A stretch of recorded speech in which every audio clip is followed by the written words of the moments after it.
Tubuhmu akan aku kerik menggunakan tradisi di desaku. Ini akan membuatmu sembuh. Pernahkah kamu membayangkan satu kebaikan kecil dari seorang buruh kasar bisa mengubah seluruh hidupnya selamanya?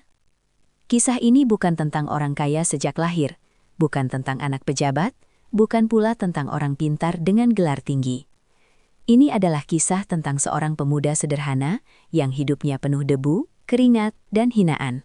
Namun takdir menyiapkan kejutan yang tak pernah ia bayangkan. Assalamualaikum warahmatullahi wabarakatuh. Halo sahabat semua, semoga kalian yang sedang mendengarkan cerita ini selalu diberikan kesehatan, kelapangan rezeki, dan ketenangan hati. Terima kasih sudah meluangkan waktu untuk singgah dan mendengarkan kisah penuh pelajaran ini. Sebelum kita mulai ceritanya, seperti biasa, yuk kita absen daerah dulu sebagai ajang silaturahmi. Yang nonton dari Jawa Barat, tulis Jawa Barat hadir. Yang dari Jawa Tengah, silahkan tulis di kolom komentar, Jawa Timur, Sumatera, Kalimantan, Sulawesi, Bali, Nusa Tenggara, bahkan yang menonton dari luar negeri, Malaysia, Taiwan, Hong Kong, Korea, China, silahkan absen juga. Semoga dari kolom komentar ini kita bisa saling mendoakan, saling menguatkan, dan semoga rezeki kita semua dipertemukan dengan jalan yang baik. Dan buat kamu yang belum subscribe, jangan lupa tekan tombol subscribe sekarang juga. Karena dengan subscribe, kamu sudah ikut mendukung channel ini untuk terus menyajikan cerita-cerita inspiratif setiap hari. Buat sahabat yang sudah subscribe sebelumnya, semoga rezekinya dilancarkan, utangnya dimudahkan, sakitnya diangkat, dan doanya dikabulkan satu persatu. Amin ya robbal alamin. Sekarang, mari kita mulai kisah ini. Namanya Hendra. Seorang pemuda berusia 25 tahun, berasal dari sebuah desa kecil di Jawa Barat. Desa yang tak pernah masuk peta wisata, tak dikenal orang kota, namun menyimpan kenangan pahit dan manis dalam hidup Hendra. Ayahnya hanyalah buruh tani, ibunya penjual gorengan keliling. Sejak kecil Hendra sudah terbiasa hidup pas-pasan. Makan nasi dengan garam bukanlah hal asing baginya. Setelah lulus SMA, Hendra tak mampu melanjutkan kuliah. Bukan karena malas, tapi karena hidup memaksanya memilih, membantu orang tua, atau mengejar mimpi. Ia memilih bekerja, apa saja, di mana saja, asal halal. Namun desa kecil itu tak banyak memberi pilihan, upah rendah, lapangan kerja sempit. Hingga suatu hari, seorang agen tenaga kerja datang, menawarkan pekerjaan ke luar negeri, ke Cina. Bukan sebagai pekerja kantoran, bukan pula teknisi, melainkan buruh kasar di sebuah pabrik kasur mewah. Tanpa banyak pertimbangan, Hendra menerima tawaran itu. Baginya bekerja di luar negeri bukan soal gengsi, ini soal bertahan hidup. Beberapa bulan kemudian, Hendra resmi bekerja di sebuah kota industri di Cina, di pabrik pembuatan kasur kelas atas milik keluarga Wang, keluarga konglomerat yang produknya diekspor ke berbagai negara. Ironisnya, kasur-kasur empuk bernilai puluhan juta itu dibuat oleh tangan-tangan buruh yang hidupnya keras dan jauh dari kata nyaman. Hendra berada di lapisan paling bawah. Tugasnya setiap hari hanya satu, mengangkat dan memindahkan material. Busa raksasa setinggi lemari, gulungan pegas baja yang beratnya bisa 2 kali berat badannya sendiri. Dari pagi hingga sore, tangannya tak pernah bersih. Bajunya selalu berdebu, punggungnya sering nyeri, dan telapak tangannya penuh kapalan. Bahasa menjadi tembok tinggi baginya. Ia tak fasih Mandarin, hanya mengandalkan isyarat dan beberapa kata sederhana. Kesalahan kecil sering berujung bentakan. Beberapa mandor memperlakukannya kasar.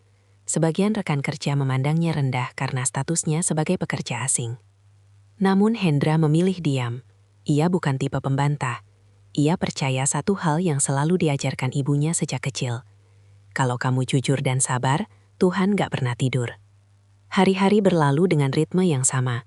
Bangun subuh, berangkat kerja saat langit masih gelap, pulang saat badan hampir tak terasa. Di asrama sempit, Hendra sering menatap langit-langit sambil membayangkan rumahnya di desa. Ia rindu suara ibunya, rindu masakan sederhana, rindu dipanggil dengan namanya, bukan sekadar nomor karyawan. Meski begitu, ada satu hal yang membuat Hendra berbeda dari buruh lain. Ia jujur. Saat sebagian pekerja menyembunyikan material, memanipulasi jam kerja, atau mengambil sisa bahan untuk dijual diam-diam, Hendra tidak pernah ikut. Ia memilih bekerja lebih berat daripada mengkhianati kepercayaan. Mandor sebenarnya tahu itu, tapi kejujuran seringkali tak dianggap berharga, sampai dibutuhkan. Dan hari itu adalah awal dari segalanya. Siang yang tampak biasa, mesin-mesin berdengung, bau lem dan busa memenuhi udara. Hendra baru saja selesai memindahkan gulungan pegas ketika suara bisik-bisik terdengar di lantai produksi. Pemilik pabrik akan datang.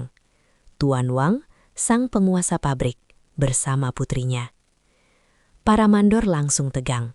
Barisan pekerja dirapikan. Kesalahan kecil bisa berakibat besar. Bagi Hendra, kedatangan pemilik pabrik bukanlah hal penting.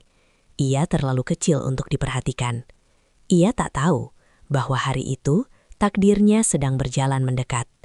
Dan tanpa ia sadari, langkah kakinya yang sederhana akan membawanya ke titik balik hidup yang tak pernah ia bayangkan sebelumnya. Tak ada yang benar-benar mempersiapkan seseorang untuk hidup di lapisan paling bawah.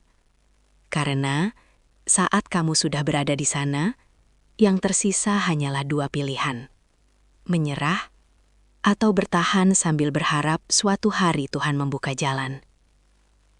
Hari itu, setelah kunjungan singkat Tuan Wang dan putrinya, pabrik kembali seperti biasa. Mesin kembali meraung, para mandor kembali berteriak, dan para buruh kembali ke peran masing-masing, seolah tak ada yang istimewa terjadi. Namun, bagi Hendra, perasaan di dadanya berbeda. Bukan karena ia berharap diperhatikan. Ia sudah terlalu lama hidup tanpa harapan berlebihan. Tapi entah mengapa, tatapan singkat sang putri Wang yang tadi melintas di depannya terasa membekas. Tatapan itu bukan tatapan orang kaya yang merendahkan buruh, melainkan tatapan lelah seseorang yang rapuh, tersembunyi di balik pakaian mahal dan sikap anggun. Hendra menggeleng pelan, mencoba mengusir pikiran itu. Baginya, dunia mereka terlalu jauh berbeda. Hari-hari berikutnya kembali keras. Beban kerja semakin berat, permintaan produksi meningkat. Kasur-kasur mewah harus dikirim ke luar negeri tepat waktu. Jam kerja ditambah, istirahat dipangkas. Banyak buruh mulai mengeluh. Sebagian sengaja memperlambat pekerjaan, bahkan ada yang diam-diam mencuri material sisa untuk dijual. Hendra tidak. Saat yang lain bersembunyi di sudut untuk merokok, Hendra tetap bekerja. Saat yang lain memaki mandor di belakang, Hendra memilih diam. Ia tahu, sebagai pekerja asing, satu kesalahan kecil saja bisa menjadi alasan untuk memulangkannya tanpa pesangon. Suatu sore, seorang buruh senior mendekatinya. "Kenapa kamu selalu nurut?" katanya dengan nada mengejek. "Kalau kerja sekeras ini, kamu cuma bikin kita kelihatan malas." Hendra menunduk. Ia tidak menjawab. Bukan karena takut, tapi karena ia sadar berdebat tidak akan mengubah apapun. Jawaban Hendra justru membuat buruh itu kesal. Sejak hari itu, Hendra sering diberi tugas paling berat, dipindahkan ke bagian paling melelahkan, sengaja dikerjai. Namun Hendra tetap bertahan. Di asrama, tubuhnya sering gemetar menahan pegal. Tangannya bergetar saat memegang sendok. Tapi setiap malam, ia selalu berdoa pelan, memohon satu hal saja, diberi kekuatan untuk besok. Sementara itu di sisi lain pabrik, kehidupan keluarga Wang tampak sempurna di mata dunia. Kekayaan berlimpah, bisnis sukses, nama besar dihormati. Namun di balik dinding rumah megah itu, sang putri Wang hidup dengan kondisi tubuh yang tidak banyak diketahui orang. Ia sering mengalami gangguan pernafasan, dadanya mudah sesak, perutnya kerap kembung parah, dan rasa tidak nyaman datang tiba-tiba tanpa peringatan. Dokter pribadi selalu siap siaga, namun penyebab pastinya sulit dijelaskan. Stres, kelelahan, dan tekanan hidup disebut sebagai faktor utama. Hari itu, setelah inspeksi pabrik, sang putri merasa tubuhnya tidak enak. Ia menahannya, tak ingin terlihat lemah di depan para pekerja. Ia terbiasa menyembunyikan rasa sakit. Namun, tubuh tidak bisa dibohongi. Keesokan harinya, pabrik kembali sibuk. Hendra sedang memindahkan busa besar ketika suara keributan terdengar dari sisi lain lantai produksi. Awalnya ia mengira ada mesin rusak. Namun suara itu semakin jelas. Ada teriakan panik. Hendra menoleh. Ia melihat kerumunan orang. Mandor berlarian. Beberapa pekerja tampak panik. Di tengah kerumunan itu, ia melihat sosok yang ia kenali. Putri Tuan Wang. Duduk lemah di kursi, memegangi dadanya. Wajahnya pucat, napasnya pendek-pendek. Perutnya tampak membesar karena kembung. Keringat dingin membasahi pelipisnya. Dokter belum datang. Ambulans belum tiba. Semua orang bingung. Sebagian hanya berdiri menonton. Sebagian takut mengambil tindakan karena khawatir disalahkan. Dalam situasi seperti itu, status sosial justru menjadi belenggu. Tak ada yang berani menyentuh tubuh sang putri tanpa izin. Hendra berdiri terpaku beberapa detik. Jantungnya berdetak keras. Pemandangan itu terlalu familiar. Ia teringat ibunya di kampung. Tetangga-tetangga yang tiba-tiba sesak napas, dada sakit, perut kembung. Orang-orang tua menyebutnya masuk angin luduk. Kondisi berbahaya jika dibiarkan, tapi bisa ditangani dengan cepat jika tahu caranya. Hendra menelan ludah. Ia tahu satu hal. Jika ia salah, ia bisa kehilangan pekerjaan, bahkan dideportasi. Ia hanyalah buruh kasar asing. Tak ada yang akan membelanya. Namun jika ia diam dan sesuatu terjadi pada Putri Tuan Wang, ia tak akan pernah memaafkan dirinya sendiri. Langkahnya maju perlahan. Beberapa orang memandangnya heran. Seorang mandor hampir saja membentaknya. Tapi Hendra mengangkat tangan, memberi isyarat minta izin. Dengan bahasa Mandarin terbata-bata, ia mencoba menjelaskan bahwa ia bisa membantu. Detik-detik terasa lambat. Semua mata tertuju padanya. Buruh berdebu dengan baju lusuh yang berani melangkah ke depan. Dan saat itulah, keputusan sederhana seorang buruh kasar akan mengubah jalan hidupnya selamanya. Waktu seakan berhenti ketika Hendra berdiri di tengah kerumunan itu. Suara mesin pabrik yang biasanya memekakkan telinga, kini terasa jauh. Yang terdengar hanya napas terengah-engah sang Putri Wang dan bisik-bisik panik orang-orang di sekitarnya. Beberapa mandor saling berpandangan, ragu, takut mengambil keputusan. Mereka tahu, satu kesalahan saja bisa mengakhiri karir mereka. Hendra merasakan tenggorokannya kering. Ia hanyalah buruh kasar, bajunya kotor, tangannya penuh kapalan. Tidak ada satupun yang menunjukkan bahwa ia layak dipercaya dalam situasi genting seperti ini. Namun ingatan masa kecilnya terus berputar di kepala. Tentang orang-orang desa yang diselamatkan dengan cara sederhana, tentang ibunya yang selalu berkata bahwa menolong nyawa orang lain tak perlu menunggu izin dunia. Akhirnya Tuan Wang sendiri yang memecah kebisuan. Dengan wajah tegang dan suara berat, ia bertanya, "Siapa Hendra?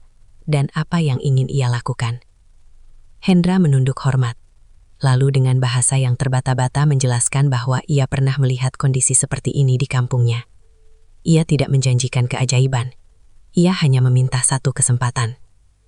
Wajah Tuan Wang menunjukkan keraguan, namun melihat putrinya semakin sulit bernapas, dadanya naik turun tidak beraturan, dan perutnya semakin keras karena kembung, ia berada di titik putus asa. Dokter belum juga datang. Setiap detik terasa seperti taruhan hidup dan mati. Akhirnya, dengan berat hati, Tuan Wang mengangguk. "Lakukan," katanya singkat. Tapi jika terjadi apa-apa, Hendra tidak menunggu kalimat itu selesai. Ia segera membuka bajunya sendiri. Beberapa orang terkejut. Ada yang berbisik heran, ada yang menutup mulut karena tidak paham apa yang sedang ia lakukan. Hendra meminta sang Putri Wang dibaringkan menyamping. Tangannya bergerak cepat, namun tetap hati-hati. Ia mulai mengerik punggung sang putri dengan teknik yang ia ingat betul. Gerakan teratur, tekanan pas, fokus pada titik-titik tertentu. Kulit punggung sang putri perlahan memerah. Keringat menetes dari dahi Hendra, bukan hanya karena panas, tapi karena tegang. Beberapa mandor hampir menghentikannya. Mereka khawatir ini akan terlihat tidak pantas. Khawatir akan konsekuensi hukum, khawatir jika sang putri semakin parah. Namun Tuan Wang mengangkat tangan, memberi isyarat agar semua orang diam. Ia memilih percaya. Menit demi menit berlalu. Awalnya tak ada perubahan. Napas sang putri masih tersengal, wajahnya masih pucat. Hendra mulai bertanya dalam hati, apakah ia salah? Apakah kondisi ini berbeda? Apakah ia sudah terlambat? Namun tiba-tiba, napas sang putri terdengar lebih panjang. Dadanya tak lagi naik turun dengan panik. Matanya yang semula terpejam perlahan terbuka. Ia menarik napas dalam, lalu menghembuskannya perlahan. Wajahnya mulai berwarna, perutnya terasa lebih ringan. Seisi ruangan terdiam. Beberapa detik kemudian, sang putri Wang duduk perlahan. Ia menatap sekeliling dengan wajah bingung, lalu menatap Hendra yang berdiri kaku di depannya. Dengan suara pelan, ia berkata bahwa sesaknya berkurang. Dadanya tidak lagi terasa tertekan. Saat itulah, dokter datang tergesa-gesa. Setelah memeriksa kondisi sang putri, dokter mengangguk pelan dan mengatakan bahwa kondisinya sudah stabil. Tidak ada tanda bahaya lanjutan. Ia hanya perlu istirahat. Suasana berubah drastis. Dari kepanikan menjadi keheningan penuh keterkejutan. Tuan Wang berdiri terpaku. Ia menatap Hendra lama, seolah baru pertama kali benar-benar melihat buruh itu. Bukan sebagai tenaga kerja, bukan sebagai nomor absensi, melainkan sebagai manusia yang baru saja menyelamatkan nyawa anaknya. Hendra sendiri gemetar, bukan karena bangga, tapi karena baru sekarang ia menyadari apa yang baru saja ia lakukan. Jika tadi ia salah langkah sedikit saja, hidupnya bisa hancur. Ia menunduk, siap menerima apapun, teguran, hukuman, bahkan pemecatan. Namun yang terjadi justru di luar dugaan. Tuan Wang melangkah maju dan membungkukkan badan sedikit. Gestur yang sangat jarang ia lakukan pada siapapun, apalagi pada buruh kasar. "Terima kasih," katanya lirih. Kata sederhana itu terasa lebih berat dari emas. Hendra terkejut. Ia hanya bisa mengangguk dan menjawab bahwa ia hanya melakukan apa yang ia bisa, tidak lebih. Hari itu, Hendra dipulangkan lebih awal. Ia duduk di asrama dengan pikiran kacau. Ia tak tahu apakah besok ia masih memiliki pekerjaan. Ia tak tahu apakah tindakannya akan dianggap sebagai keberanian atau pelanggaran. Namun jauh di dalam hatinya, ada satu perasaan hangat yang belum pernah ia rasakan sebelumnya. Untuk pertama kalinya sejak ia menginjakkan kaki di negeri orang, ia merasa berarti. Namun ia belum tahu bahwa pertolongan sederhana itu baru membuka pintu ujian yang lebih besar. Karena ketika seorang buruh tiba-tiba menjadi pusat perhatian, iri dan kebencian tak akan tinggal diam. Dan di bab berikutnya, Hendra akan menghadapi konsekuensi yang tak pernah ia bayangkan, baik dari kebaikan maupun dari dengki manusia. Keesokan paginya, Hendra bangun lebih awal dari biasanya. Bukan karena semangat, melainkan karena semalaman ia hampir tak bisa tidur. Pikirannya penuh tanda tanya. Ia terus memutar ulang kejadian kemarin. Tatapan Tuan Wang, wajah pucat sang putri, napas yang akhirnya kembali normal. Semua terasa seperti mimpi yang terlalu nyata. Di asrama, suasana terasa berbeda. Beberapa buruh melirik ke arahnya. Ada yang berbisik pelan. Ada yang pura-pura tak melihat, tapi jelas memperhatikannya dari sudut mata. Nama Hendra mulai beredar, bukan sebagai buruh pengangkut biasa, melainkan sebagai orang yang menolong putri pemilik pabrik. Bagi sebagian orang, itu adalah kehormatan. Namun bagi sebagian lainnya, itu adalah ancaman. Saat masuk area pabrik, Hendra dipanggil ke kantor mandor utama. Jantungnya berdegup keras, tangannya dingin. Ia membayangkan surat pemecatan. Ia membayangkan koper kecilnya kembali terisi, perjalanan pulang yang sunyi, dan wajah ibunya yang berusaha tersenyum meski kecewa. Di dalam ruangan, beberapa mandor sudah menunggu. Wajah mereka datar, tak ada senyum, tak ada amarah yang jelas. Itu justru lebih menakutkan. Hendra berdiri tegak, menunduk hormat, dan menunggu. Beberapa detik berlalu dalam keheningan yang menekan. Akhirnya salah satu mandor berbicara, menanyakan secara rinci apa yang sebenarnya Hendra lakukan kemarin. Bagaimana caranya, dari mana ia belajar, dan mengapa ia berani mengambil tindakan tanpa perintah resmi. Hendra menjawab jujur. Ia menceritakan semuanya. Tentang kampung halamannya, tentang kebiasaan orang tua, tentang kondisi yang dikenal sebagai masuk angin duduk. Ia tidak membesar-besarkan, tidak pula mengurangi. Ia tidak membela diri, hanya menjelaskan. Setelah itu, ruangan kembali sunyi. Hendra menunduk lebih dalam. Ia siap menerima apapun. Namun tak lama kemudian, seorang staf berpakaian rapi masuk ke ruangan. Wajahnya serius. Ia menyebutkan bahwa Tuan Wang memanggil Hendra ke ruangannya secara langsung. Beberapa mandor terkejut. Bagi buruh kasar, dipanggil langsung oleh pemilik pabrik adalah hal yang nyaris mustahil. Biasanya, panggilan seperti itu hanya punya dua arti, kesalahan besar atau sesuatu yang sangat serius. Langkah Hendra terasa berat saat mengikuti staf tersebut. Lorong menuju kantor utama terasa panjang. Setiap langkahnya seperti mengantar pada vonis hidup. Di ruang kerja yang luas dan rapi itu, Tuan Wang sudah menunggu. Ia duduk di balik meja besar, menatap Hendra tanpa ekspresi.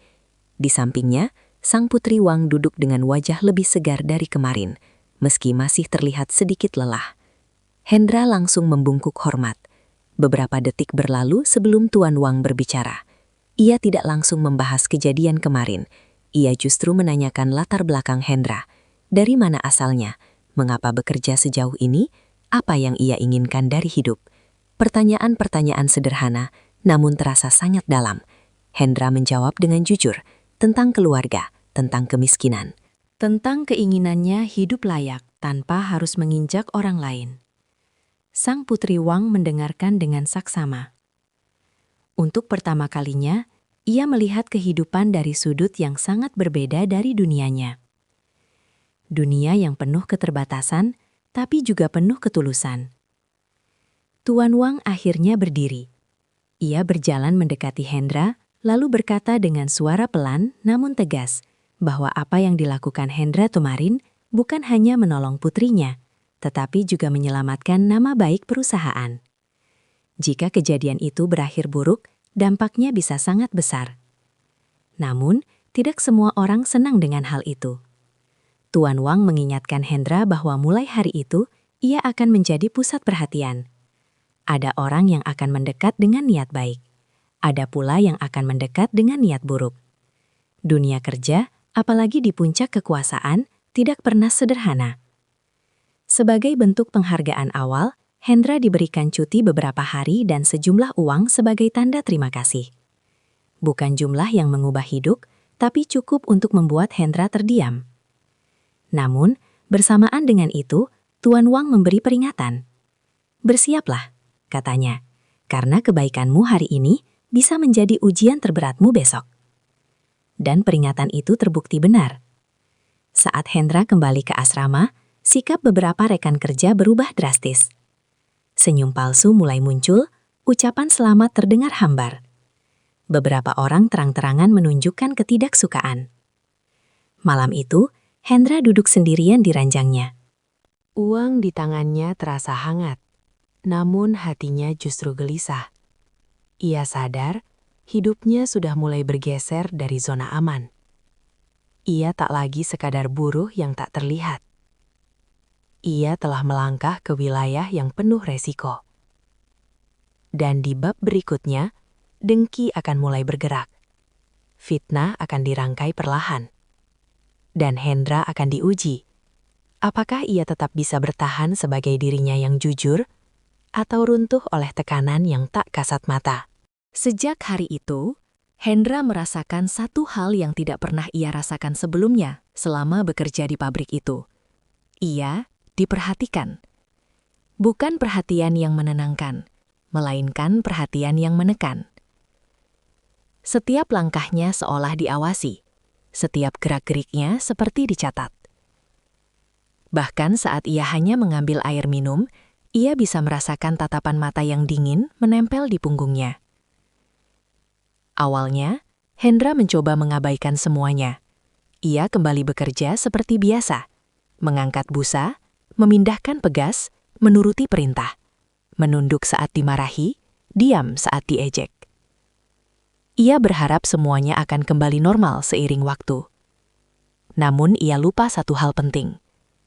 Di dunia kerja, terutama di tempat di mana kekuasaan dan uang bertumpuk, kebaikan yang menonjol seringkali lebih berbahaya daripada kesalahan. beberapa buruh senior mulai merasa terancam. Selama ini, mereka merasa aman karena sudah lama bekerja, merasa punya pengaruh, dan tahu celah-celah sistem. Kehadiran Hendra, buruh asing yang tiba-tiba mendapat perhatian pemilik pabrik, mengganggu keseimbangan itu. Kalau dia bisa dekat dengan bos, kita bisa tersingkir, bisik salah satu dari mereka. Dan dari bisikan kecil itu, rencana mulai disusun. Hari itu, produksi berjalan sangat padat, target tinggi, tekanan besar. Mandor terlihat lebih galak dari biasanya. Hendra ditempatkan di bagian yang rawan kesalahan, penghitungan bahan baku. Padahal itu bukan tugas utamanya. Ia tidak protes. Ia hanya memastikan bekerja sebaik mungkin. Namun, di sela-sela kesibukan, seseorang diam-diam menggeser catatan. Angka diubah, data dimanipulasi. Semua dilakukan cepat dan rapi. Tidak ada kamera yang menangkap jelas, tidak ada saksi yang benar-benar melihat. Beberapa jam kemudian, kekacauan terjadi. Bahan baku tidak sesuai jumlah, produksi terhambat. Mandor marah besar. Audit mendadak dilakukan. Nama Hendra muncul sebagai penanggung jawab di bagian itu hari itu. Hendra dipanggil. Wajah Mandor keras, nada bicara dingin. Tuduhan dilontarkan langsung tanpa basa-basi. Kelalaian, ketidakbecusan, bahkan kecurangan. Hendra terkejut. Ia mencoba menjelaskan. Ia yakin dengan pekerjaannya. Ia tahu ia tidak melakukan kesalahan. Namun penjelasannya terdengar lemah di hadapan data yang sudah dimanipulasi. Untuk pertama kalinya sejak bekerja di sana, suara Hendra bergetar. Bukan karena takut dimarahi, tapi karena ia merasa tidak adil. Beberapa buruh berdiri menonton dari kejauhan. Tidak ada yang membela, tidak ada yang angkat bicara. Sebagian bahkan terlihat puas. Hendra diminta menunggu hasil penyelidikan. Hari itu terasa sangat panjang. Ia duduk sendirian di ruang tunggu kecil, menatap lantai. Pikirannya kacau. Ia membayangkan ibunya, membayangkan harapan yang ia bangun perlahan. Semua terasa rapuh. Beginikah akhirnya, batinnya. Namun, satu hal yang tidak ia sadari, semua ini juga sedang diperhatikan oleh orang lain. Tuan Wang bukan orang bodoh. Ia membangun kerajaan bisnisnya bukan dengan keberuntungan semata. Ia tahu, perubahan status seseorang seringkali memancing reaksi berlebihan. Sejak kejadian putrinya diselamatkan, ia sudah memerintahkan pengawasan diam-diam. Saat laporan tentang kesalahan Hendra masuk, Tuan Wang tidak langsung percaya. Ia meminta data lengkap, rekaman, waktu, alur kerja. Sementara itu, sang putri Wang juga mendengar kabar tersebut. Ia terkejut. Sosok yang ia ingat sebagai penyelamat yang tenang dan tulus, kini dituduh ceroboh dan tidak jujur. Hatinya gelisah. Ia merasa memiliki tanggung jawab moral. Jika bukan karena dirinya, Hendra tidak akan menjadi sasaran iri. Ia pun meminta ayahnya untuk menyelidiki dengan adil. Penyelidikan dilakukan diam-diam. Beberapa detail mulai terlihat janggal. Perubahan data yang tidak sesuai waktu. Pergerakan orang yang tidak seharusnya berada di area itu. Keterangan yang saling bertentangan. Sedikit demi sedikit, kebenaran mulai menampakkan wajahnya. Sementara itu, Hendra masih menunggu tanpa kepastian. Malam itu, ia kembali ke asrama dengan langkah berat. Ia tidak tahu apakah besok ia masih bekerja. Ia hanya tahu satu hal, ia tidak melakukan kesalahan. Di ranjang sempit itu, Hendra menatap langit-langit lagi. Sama seperti malam-malam sebelumnya. Bedanya, kali ini hatinya benar-benar diuji. Ia berdoa lebih lama dari biasanya. Bukan meminta kekayaan, bukan meminta jabatan. Ia hanya meminta satu hal, keadilan. Dan doa itu perlahan mulai menemukan jalannya. Namun, bab berikutnya akan menentukan segalanya. Apakah kebenaran benar-benar akan menang? Ataukah kejujuran akan kembali kalah oleh kekuasaan dan intrik? Pagi itu, udara di pabrik terasa lebih dingin dari biasanya.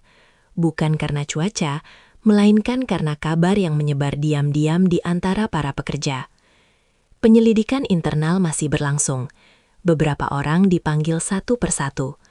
Wajah-wajah yang biasanya percaya diri, kini tampak gelisah.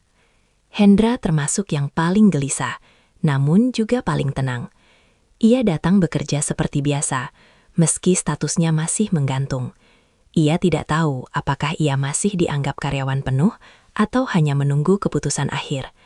Namun ia tetap mengenakan seragam lusuhnya, tetap berdiri di posnya, dan tetap bekerja dengan sikap yang sama seperti sebelum semua ini terjadi. Beberapa orang mencibir melihatnya. Masih sempat-sempatnya sok rajin, bisik seseorang. Hendra mendengarnya, tapi ia memilih diam. Baginya, membela diri dengan kata-kata sudah tidak berguna. Jika kebenaran memang punya tempat di dunia ini, maka ia akan berbicara dengan caranya sendiri. Sementara itu di ruang kantor utama, penyelidikan semakin dalam. Rekaman kamera diputar ulang, waktu dicocokkan, data dibandingkan, nama-nama mulai mengerucut. Beberapa buruh senior terlihat semakin tidak tenang. Ada yang mulai saling menyalahkan, ada yang mencoba menghapus jejak. Namun satu kesalahan kecil tak bisa ditutupi. Seseorang tertangkap kamera berada di area pencatatan pada jam yang seharusnya kosong. Gerak-geriknya mencurigakan. Data yang ia sentuh ternyata berubah tak lama setelah itu. Tuan Wang menghela napas panjang. Ia bukan hanya marah karena hampir salah menghukum orang yang tidak bersalah. Ia marah karena kepercayaan yang ia bangun di pabrik itu hampir runtuh oleh iri hati dan keserakahan. Sore itu, keputusan diambil. Semua pekerja dikumpulkan di lantai produksi. Suasana tegang, tak ada yang berani bersuara. Hendra berdiri di barisan belakang, menunduk, menahan degup jantungnya. Tuan Wang datang, langkahnya mantap, wajahnya serius. Tidak ada senyum, tidak ada basa-basi. Ia langsung berbicara. Ia menjelaskan bahwa telah terjadi sabotase internal, bahwa ada pihak yang sengaja memanipulasi data untuk menjatuhkan rekan kerja sendiri. Bahwa tindakan seperti itu tidak hanya merugikan perusahaan, tetapi juga menghancurkan nilai kemanusiaan. Nama pelaku disebutkan, beberapa buruh terkejut, beberapa tertunduk. Seseorang yang selama ini merasa paling aman, kini berdiri pucat. Tuan Wang menegaskan bahwa pelaku akan diberhentikan tanpa kompensasi dan dilaporkan sesuai aturan yang berlaku. Lalu, ia menyebut nama Hendra. Seisi ruangan menahan napas. Hendra mengangkat kepala perlahan. Tuan Wang menyatakan dengan jelas bahwa Hendra tidak bersalah, bahwa tuduhan terhadapnya adalah hasil fitnah, bahwa kejujurannya justru menjadi alasan ia hampir dijatuhkan. Dan di hadapan semua orang, Tuan Wang meminta Hendra maju ke depan. Langkah Hendra terasa berat, kakinya gemetar, pandangan puluhan pasang mata menempel padanya. Saat ia berdiri di depan, Tuan Wang menatapnya lalu berkata dengan suara tegas, bahwa perusahaan membutuhkan orang-orang seperti Hendra. Jujur, berani, dan tidak tergoda jalan pintas. Sebagai bentuk pemulihan nama baik, Hendra diberikan kepercayaan baru. Bukan promosi besar, bukan jabatan tinggi, tapi sebuah penugasan khusus untuk membantu pengawasan alur kerja di lantai produksi. Beberapa orang terkejut. Bagi sebagian, itu adalah kehormatan. Bagi sebagian lain, itu adalah pukulan telak. Hendra sendiri terdiam. Ia tidak merasa menang, ia tidak merasa bangga. Ia hanya merasa lega. Setelah semua selesai, Sang Putri Wang menghampirinya. Dengan suara pelan, ia mengucapkan terima kasih. Bukan hanya karena diselamatkan, tetapi karena Hendra tetap menjadi dirinya sendiri meski diuji. Hendra menunduk hormat. Ia tidak tahu harus berkata apa. Hari itu, Hendra pulang dengan perasaan campur aduk. Ia selamat dari fitnah. Namun ia sadar, hidupnya tidak akan pernah kembali seperti dulu. Kepercayaan adalah pedang bermata dua. Ia bisa mengangkat seseorang, atau membuatnya menjadi target selamanya. Di asrama, Hendra duduk lama menatap uang kiriman yang baru saja ia terima. Untuk pertama kalinya, ia berpikir tentang masa depan lebih jauh dari sekedar bertahan hidup. Namun ia juga tahu, jalan di depannya tidak akan mudah. Karena ketika seseorang yang berasal dari bawah mulai naik sedikit saja, dunia akan mengujinya berkali-kali lebih keras. Dan di bab berikutnya, Hendra akan dihadapkan pada pilihan terbesar dalam hidupnya. Tetap menjadi buruh yang aman, atau melangkah ke tanggung jawab yang bisa mengubah nasib banyak orang. Kepercayaan memang tidak datang dengan suara keras. Ia datang diam-diam, lalu perlahan mengubah cara orang memandangmu. Sejak hari pengumuman itu, posisi Hendra di pabrik tidak lagi sama. Ia masih mengenakan seragam yang sama, masih mengangkat barang berat, masih berkeringat seperti sebelumnya. Namun kini, setiap kali ia berjalan melewati lorong produksi, orang-orang berhenti berbicara. Beberapa menunduk, beberapa tersenyum canggung. Beberapa lainnya memalingkan wajah. Hendra merasakannya. Beban yang ia pikul bukan lagi sekadar busa dan pegas baja. Ada beban tak kasat mata di pundaknya. Beban kepercayaan. Tugas barunya sederhana di atas kertas. Membantu pengawasan alur kerja, memastikan tidak ada manipulasi. Membantu mandor mencatat kendala di lapangan.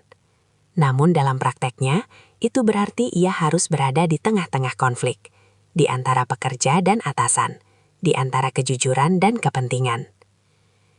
Hari pertama menjalankan tugas itu, Hendra nyaris tidak berbicara. Ia hanya mengamati. Ia melihat bagaimana beberapa pekerja yang dulu sering berbuat curang, kini terlihat gelisah. Ia melihat bagaimana sebagian mandor mulai berhati-hati, tidak lagi sembarangan memerintah. Ia juga melihat pekerja-pekerja kecil yang selama ini diperlakukan kasar, kini diam-diam berharap Hendra akan menjadi perantara. Dan itulah yang paling berat. Suatu sore seorang buruh muda mendekatinya. Wajahnya ragu, suaranya pelan. Ia mengeluh tentang jam kerja yang dipotong, tentang upah lembur yang tak dibayar penuh. Ia tidak meminta banyak, hanya ingin didengar. Hendra mendengarkan. Tidak menjanjikan apapun, tidak memihak secara buta. Ia hanya mencatat, lalu menyampaikan dengan cara yang sopan dan terukur kepada mandor terkait. Keesokan harinya, masalah itu diselesaikan. Berita menyebar cepat. Bagi sebagian buruh kecil, Hendra mulai dianggap harapan. Bagi sebagian orang lama, Hendra mulai dianggap ancaman nyata. Tekanan datang dari dua arah. Di satu sisi, para pekerja berharap ia selalu membela mereka. Di sisi lain, beberapa mandor berharap ia tahu diri dan tidak terlalu ikut campur. Hendra mulai sering pulang dengan kepala berat. Ia duduk di asrama, memijat pelipis, bertanya dalam hati apakah ia sanggup berada di posisi ini. Ia bukan orang berpendidikan tinggi, ia bukan pemimpin alami. Ia hanya orang desa yang terbiasa bekerja keras dan jujur. Namun justru karena itulah ia dipilih. Suatu malam Tuan Wang memanggil Hendra lagi. Kali ini bukan karena masalah, bukan pula karena penghargaan, tapi karena sebuah tawaran. Di ruang kerja itu, Tuan Wang berbicara terus terang.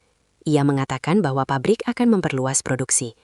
Bahwa ia membutuhkan orang lapangan yang benar-benar memahami kondisi buruh, bukan hanya angka di laporan. Ia menawarkan Hendra pelatihan internal, bukan jabatan instan, bukan lonjakan gaji besar, tapi jalan panjang menuju posisi pengawas produksi penuh. Hendra terdiam lama. Tawaran itu bukan hadiah, itu adalah tanggung jawab besar. Jika ia menerima, ia akan semakin jauh dari zona aman. Ia akan semakin disorot. Kesalahan kecil bisa berakibat besar. Ia bisa kehilangan simpati buruh jika salah langkah. Ia juga bisa kehilangan kepercayaan atasan jika terlalu lembek. Malam itu, Hendra tidak langsung menjawab. Ia pulang ke asrama dengan hati berkecamuk. Ia teringat wajah ibunya, terbayang ayahnya yang membungkuk di sawah, terbayang dirinya sendiri yang dulu berangkat ke luar negeri hanya dengan satu tas kecil dan harapan tipis. Ia bertanya pada dirinya sendiri, apakah aku pantas? Apakah aku sanggup? Namun di tengah semua keraguan itu, ia menyadari satu hal penting. Jika orang seperti dirinya menolak tanggung jawab karena takut, maka posisi itu akan kembali diisi oleh orang-orang yang tidak peduli pada kejujuran. Keesokan harinya, Hendra kembali ke ruang Tuan Wang. Dengan suara pelan namun mantap, ia mengatakan satu kalimat sederhana. Saya tidak sempurna, tapi saya akan berusaha jujur dan belajar. Tuan Wang mengangguk. Dan dengan anggukan itu, hidup Hendra kembali melangkah ke babak yang lebih berat. Pelatihan dimulai, jam kerja bertambah, tekanan meningkat, kesalahan kecil dicatat, setiap keputusan diuji. Ada hari-hari di mana Hendra ingin menyerah. Ada malam-malam di mana ia duduk sendiri, merasa terlalu kecil untuk tanggung jawab sebesar ini. Namun perlahan, perubahan nyata mulai terlihat. Alur kerja lebih rapi, konflik berkurang. Beberapa buruh mulai bekerja lebih tenang. Tidak semua masalah hilang, tapi setidaknya ada yang mau mendengar. Hendra mulai memahami satu hal penting. Menjadi orang baik itu mudah saat sendirian. Menjadi orang adil itu sulit saat semua orang menuntut. Dan di bab berikutnya, ujian Hendra tidak lagi datang dari dalam pabrik, melainkan dari masa lalunya sendiri. Keluarga, kampung halaman, dan pilihan hidup yang menuntut jawaban. Kesibukan Hendra di pabrik membuatnya hampir lupa satu hal yang selama ini selalu menjadi sumber kekuatannya. Kampung halaman.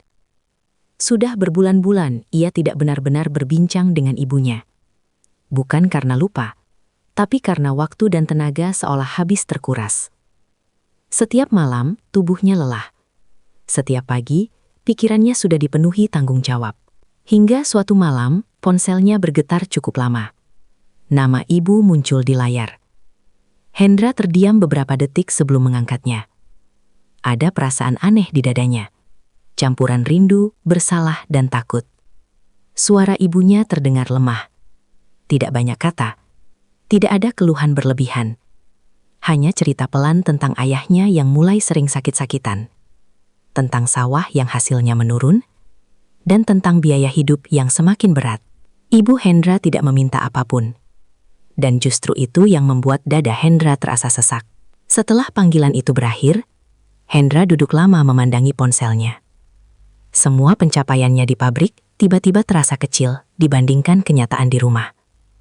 Ia mulai bertanya dalam hati, untuk apa semua ini, jika orang tuanya tetap harus berjuang sendirian? Keesokan harinya, pikirannya tidak fokus. Beberapa kali ia hampir salah mengambil keputusan kecil. Untungnya, ia cepat menyadarinya. Namun Tuan Wang memperhatikan perubahan itu. Ia memanggil Hendra dan menanyakan keadaannya. Untuk pertama kalinya, Hendra bercerita bukan sebagai buruh, bukan sebagai pengawas, tapi sebagai anak. Ia menceritakan tentang orang tuanya, tentang rasa bersalah meninggalkan mereka, tentang dilema antara tanggung jawab di pabrik dan kewajiban sebagai anak. Tuan Wang mendengarkan dengan tenang. Ia tidak menggurui, ia tidak memberi nasihat panjang. Ia hanya berkata satu hal. Orang yang lupa asalnya, cepat atau lambat akan kehilangan arah. Kalimat itu menusuk tepat ke hati Hendra. Beberapa hari kemudian, izin cuti singkat diberikan. Tidak lama, tidak istimewa, tapi cukup bagi Hendra untuk pulang sebentar. Perjalanan pulang terasa panjang dan sunyi. Saat kakinya kembali menginjak tanah kampung, aroma tanah basah dan suara jangkrik menyambutnya. Tidak ada kemewahan, tidak ada kemajuan besar, namun ada ketenangan yang tak bisa dibeli. Ibunya menangis saat melihatnya. Ayahnya hanya tersenyum, meski wajahnya tampak lebih tua dari terakhir kali Hendra pergi. Rumah kecil itu masih sama, dindingnya masih kusam, perabotnya masih sederhana. Namun disitulah Hendra merasa benar-benar pulang. Selama beberapa hari, Hendra membantu apa yang ia bisa. Mengantar ayah ke puskesmas, membantu ibu berjualan, mendengar cerita tetangga. Ia kembali menjadi Hendra yang dulu, anak desa yang sederhana. Dan di sanalah ia menyadari satu hal penting. Semua pencapaiannya tidak boleh menjauhkannya dari nilai yang ia pegang sejak kecil. Kejujuran, kesederhanaan, kepedulian. Sebelum kembali ke Cina, Hendra membuat keputusan penting. Ia tidak memberi orang tuanya janji kosong. Ia tidak berkata akan segera kaya. Ia hanya berjanji akan tetap menjadi orang yang sama dan akan bertanggung jawab sekuat yang ia bisa. Saat kembali ke pabrik, sikap Hendra berubah. Ia lebih tegas, lebih tenang, lebih yakin dengan arah yang ia ambil. Ia tidak lagi ragu ketika harus mengambil keputusan sulit. Ia tidak lagi terlalu takut dibenci jika itu demi keadilan. Perubahan itu terasa. Produktivitas meningkat, hubungan kerja membaik. Bahkan beberapa mandor yang dulu sinis mulai menghormatinya. Namun, seperti semua perubahan besar, selalu ada konsekuensinya. Keberhasilan Hendra mulai terdengar ke telinga manajemen pusat. Ada pembicaraan tentang restrukturisasi, tentang promosi, tentang penempatan baru. Dan bersama peluang besar itu, datang pula resiko yang lebih besar. Hendra kini berdiri di persimpangan yang jauh lebih berbahaya dari sebelumnya. Bukan lagi soal fitnah kecil atau iri hati sesama buruh, tapi soal kekuasaan, keputusan besar, dan dampaknya pada ratusan orang. Kesempatan besar tidak pernah datang sendirian. Ia selalu membawa bayangan panjang bernama risiko. Beberapa minggu setelah kepulangan Hendra dari kampung halaman, suasana pabrik mulai berubah. Bukan perubahan yang terlihat jelas, melainkan perubahan halus yang hanya bisa dirasakan oleh orang-orang yang peka. Rapat semakin sering. Orang-orang berseragam rapi dari kantor pusat mulai berdatangan. Nama-nama baru disebut, struktur lama mulai digeser perlahan. Hendra menyadari satu hal penting. Ia sedang dipertimbangkan. Bukan sekedar sebagai pengawas lapangan, melainkan untuk posisi yang jauh lebih strategis. Pengawas produksi tetap, penghubung antara buruh, mandor, dan manajemen. Posisi yang selama ini diisi oleh orang-orang berpengalaman dengan latar belakang pendidikan tinggi. Nama Hendra muncul, dan itu membuat banyak orang tidak nyaman. Beberapa mandor lama mulai bersikap berbeda, lebih manis di depan, lebih dingin di belakang. Ada yang mendadak rajin mengajak bicara, ada pula yang sengaja menjaga jarak. Hendra tidak bodoh, ia tahu ini bukan soal pribadi, ini soal posisi. Dan ketika posisi dipertaruhkan, wajah asli manusia seringkali muncul tanpa topeng. Suatu sore, laporan serius masuk ke meja manajemen. Disebutkan bahwa ada penurunan efisiensi di salah satu lini produksi yang berada di bawah pengawasan sementara Hendra. Angkanya tidak besar, tapi cukup untuk menimbulkan pertanyaan. Hendra dipanggil. Kali ini bukan oleh Tuan Wang saja, melainkan oleh tim manajemen pusat. Pertanyaannya tajam. Data disodorkan. Nada bicara formal. Tidak ada emosi, tidak ada simpati. Hendra menjelaskan dengan tenang. Ia menunjukkan catatan lapangan. Ia menjelaskan bahwa penurunan itu disebabkan oleh perbaikan mesin lama yang sengaja ia hentikan sementara demi keselamatan buruh. Jika produksi dipaksakan, resiko kecelakaan sangat besar. Beberapa orang mengangguk, namun tidak semua. Seseorang menyela, mempertanyakan apakah keputusan itu sudah melalui prosedur resmi atau hanya inisiatif pribadi yang terlalu berani. Kalimatnya terdengar netral, tapi niatnya jelas. Hendra merasakan tekanan yang berbeda dari sebelumnya. Ini bukan fitnah kasar, ini bukan manipulasi murahan. Ini adalah permainan halus orang-orang yang terbiasa dengan sistem. Ia sadar, satu kalimat salah bisa membuatnya terlihat tidak kompeten, terlalu berani, tidak tahu tempat. Namun Hendra memilih jujur. Ia berkata bahwa ia memang mengambil keputusan cepat karena nyawa buruh lebih penting daripada angka produksi. Ia siap menerima konsekuensi jika dianggap melanggar prosedur. Ruangan menjadi sunyi. Keberanian seperti itu jarang muncul di ruang rapat penuh kepentingan. Tuan Wang yang sejak tadi diam akhirnya berbicara. Ia bertanya langsung pada tim teknis tentang kondisi mesin tersebut. Jawaban mereka menguatkan pernyataan Hendra. Risiko kecelakaan memang nyata. Perlahan, tekanan berbalik arah.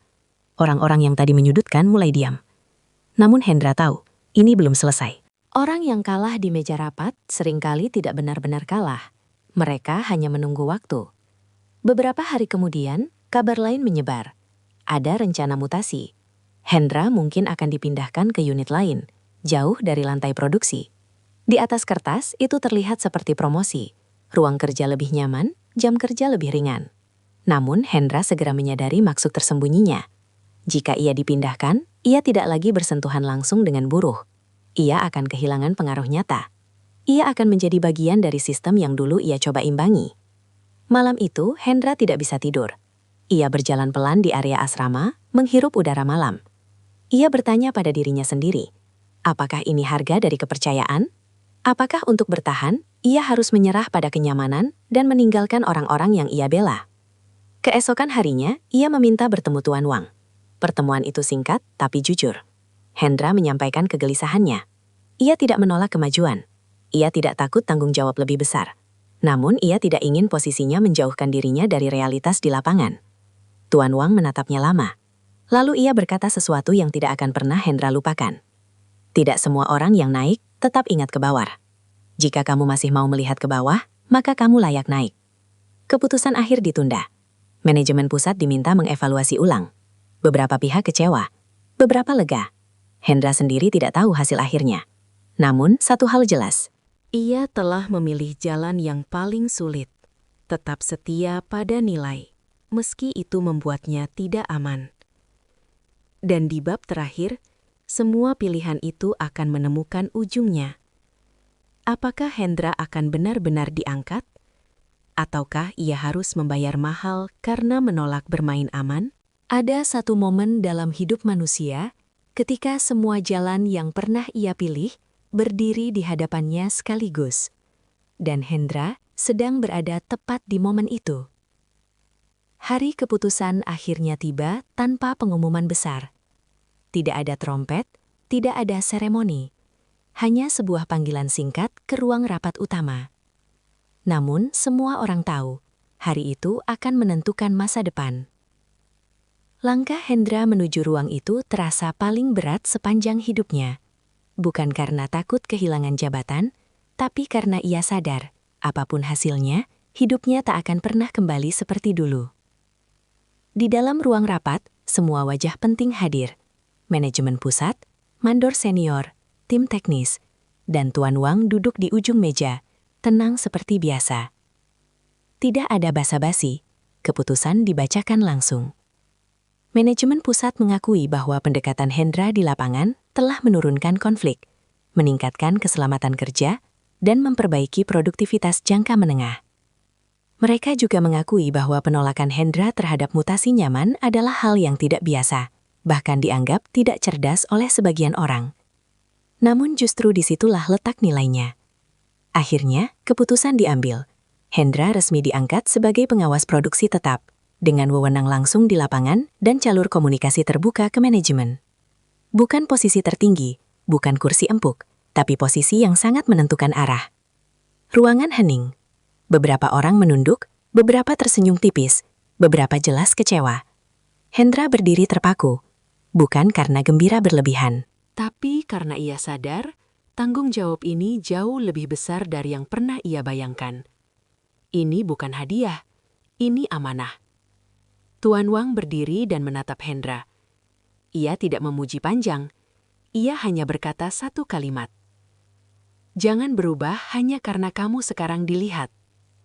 Kalimat itu menancap dalam-dalam. Hari-hari setelah keputusan itu terasa berbeda. Tidak semua orang menyukai Hendra. Masih ada yang sinis. Masih ada yang mencoba menguji batas. Namun perlahan, budaya kerja berubah. Bukan karena takut, tapi karena merasa dilibatkan. Jam kerja menjadi lebih manusiawi. Prosedur keselamatan diperketat. Keluhan tidak lagi dibungkam, tapi dicatat dan dibahas. Tidak semua masalah selesai, tapi setidaknya ada arah. Hendra tetap datang paling pagi. Tetap pulang paling akhir. Ia masih mengangkat barang sesekali, masih duduk makan bersama buruh, masih memakai seragam yang sama. Ia menolak ruang khusus terlalu cepat. Ia tahu, jarak adalah awal dari lupa. Beberapa bulan kemudian, gaji pertamanya sebagai pengawas ia kirim hampir seluruhnya ke kampung. Ibunya menangis di telepon. Ayahnya hanya berkata singkat, "Bapak bangga." Dan bagi Hendra, itu lebih dari cukup. Suatu sore, saat matahari mulai turun di balik gedung pabrik, Hendra berdiri sendiri memandang lantai produksi. Mesin masih berdengung, buruh masih bekerja, debu masih ada, namun ia tersenyum kecil. Ia teringat hari pertama ia datang, dengan tas kecil, bahasa terbatas, dan harga diri yang nyaris tak terlihat. Ia teringat bagaimana ia hanya ingin bertahan hidup. Kini, ia tidak hanya bertahan, ia berdiri. Bukan di atas orang lain, tapi bersama mereka. Hendra tahu, hidup tidak berhenti di sini. Masih akan ada ujian, masih akan ada jatuh dan bangun. Namun satu hal yang pasti, ia tidak lagi takut pada masa depan. Karena ia tidak pernah mengkhianati masa lalunya. Dan dari seorang buruh kasar yang penuh debu, lahirlah seorang pemimpin yang lahir dari kejujuran. Tamat. Semoga kisah ini bukan hanya menjadi hiburan, tetapi juga pengingat bahwa kebaikan yang dilakukan dengan tulus selalu menemukan jalannya sendiri.